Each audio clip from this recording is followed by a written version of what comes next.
प्रास्ताविक मांडलं ते आपल्या सगळ्यांचे परिचित असणारे श्री नितीनजी हिरवे सर.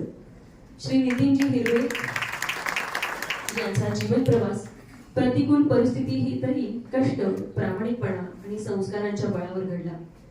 साहित्य आणि वाचन आणि संगीताची आवड जोपासत त्यांनी 1995 साली संवेदन प्रकाशनची स्थापना केली. गेली 30 वर्ष प्रकाशन क्षेत्रात कार्यरत राहून त्यांनी ज्येष्ठ साहित्यिकांसह अनेक नवोदित कवी, लेखक आणि गझलकारांची 777 पुस्तकं प्रकाशित केली आहेत. संवेदनशील प्रकाशक म्हणून त्यांनी आपली स्वतंत्र ओळख निर्माण केली आहे. त्यांच्या योगदानासाठी महासाधू मोरया गोसावी पुरस्कार, अखिल भारतीय बाल साहित्य संघाचा पुरस्कार, नारायण सुर्वे साहित्य कला अकादमी पुरस्कार, कलारंग पुरस्कार आणि विनायकराव पाटील स्मृती पुरस्कार यासह अनेक पुरस्कारांनी त्यांना गौरवण्यात आलं आहे. अशा मान्यवरांचा नितीनजी हिरवे यांचा सन्मान करण्याची विनंती मी श्री प्रभू गंगापुरे यांना करते.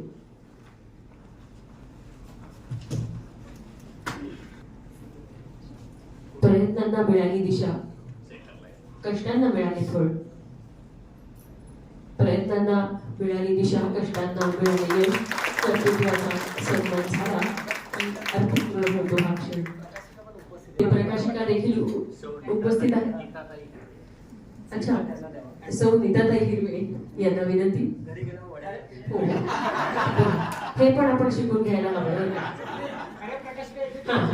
नाहीतर वेगळंच प्रकाशन घरी जाऊन वाचायचं. ते प्रकाशन टाळण्यासाठी हे गरजेचं आहे. वहिनी तुम्ही खरंच या आणि तुम्ही तात्काळ ताबडतोब या.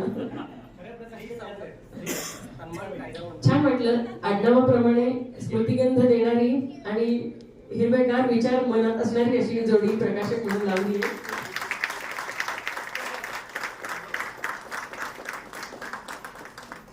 त्यांच्या पाठबळामुळे हिरवे सर एवढी मोठी पावलं टाकू शकतात आणि वेगवेगळ्या क्षेत्रात काम करू शकतात.